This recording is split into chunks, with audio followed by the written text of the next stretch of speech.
Hey, this is Mike of Wall Street Window. Uh, how the prices have gone up? They keep going up. Now, the Federal Reserve says inflation is going away. They use the word disinflation to say that the rate of inflation now is not as big as it was a year ago or 2 years ago. That's true, but it's still real and it's still impacting life. How many things are there that have gone up in price so much that you no longer buy them? And if you really stop to think about that, there are things that have probably gone up so high that you don't even consider or think about the possibility of buying. Think about rock concert tickets. When I was young, it was nothing for a group of us to go to a rock concert when I was a teenager and see big name bands. Now, there's no way someone that's working in a restaurant, getting a part-time job, could conceive of going to see Taylor Swift in concert. Taylor Swift is not for children because the ticket prices are so high. Let me show you it because it's really unbelievable how much she's charging. This is just a story published last month in the New York Post about her Eras tour. How much are the tickets? You know, $1,200 if you want to go to the Miami Gardens at the Hard Rock Stadium, 1,500, 1,200 New Orleans, 1,400 Indianapolis, 1,100 in Toronto. Oh, you can get a bargain if you go to Vancouver. If you lived in one of these places, Indianapolis, it almost makes sense to fly to Vancouver to get a little bit of that discount on your Taylor Swift ticket. That's how crazy the prices are. But if you delve deep into this and just really start to think about it, ask your friends, what has gotten so expensive that you no longer even purchase it? I was looking at a Reddit thread and someone posed that exact question. And someone answered back, I don't get food from food trucks anymore because I'm not going to spend $15 for a grilled cheese that you got to wait for.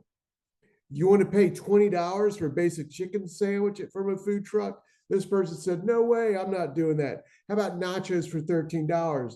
This person said, no way, I don't want $12 to buy a seasoned baked potato.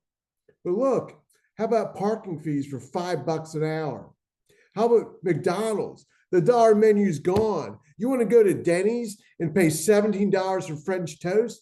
This person says, no way, I'm not doing that. Mobile apps, you want to keep buying these subscription services? Why not cut back? I just canceled my Netflix. I don't want it. I don't need it. It's all this crazy crap of generated by CGI and it's endless and it's boring. I can't even watch it for 30 minutes without going to sleep. Hey, what about nuts? You want to pay $7 for a bag of Doritos? I mean, it's all getting out of control. 12 pack of sodas for $7. You want to go to Subway for a 6-inch sub that's now $7. That's before the chips and soda.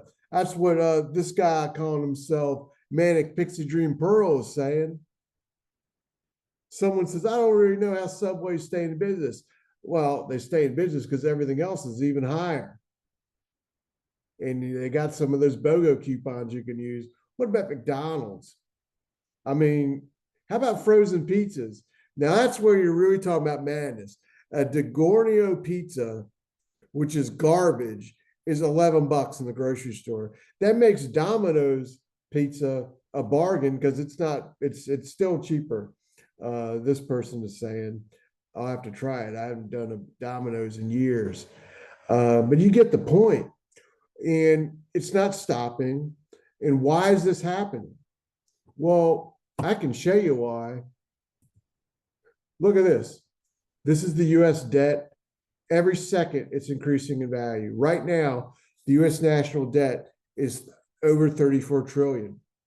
It went up by $1 trillion in the past 100 days. The rate of increase the national debt is actually accelerating, and it's going up faster than the Congressional Budget Office projected it would just 12 months ago. In fact, right now, the US debt to GDP is 125%. At the current rate of increase, it's on track to get to 130% within about 12 months. And when that happens, historically, economies start to stall out because the debt becomes visibly unsustainable. That's what's going on. And it's crazy. And when you see this, if you're investing in the financial markets,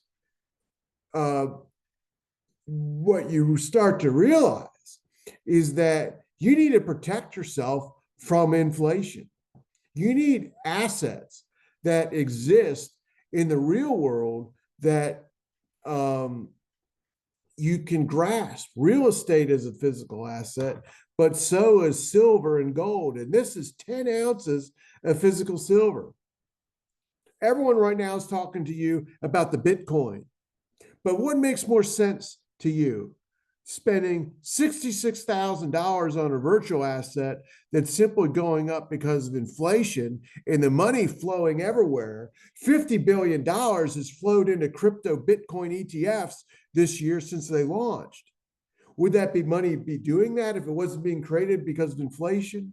What will happen when these things start to burst, when people start to worry about these things, the unsustainability of the debt? I would assert that it's that moment that real assets are going to want, or what people are going to want to hold on to. So silver stacking now makes all the sense in the world to me. And I think you should consider it. So those are my thoughts I want to share with you this weekend about inflation, investing, silver, and the Taylor Swift concert situation. Those tickets out of this world. This is Mike. If you want my next video update, click the subscribe button, click the bell next to it, and YouTube will send you an alert as soon as that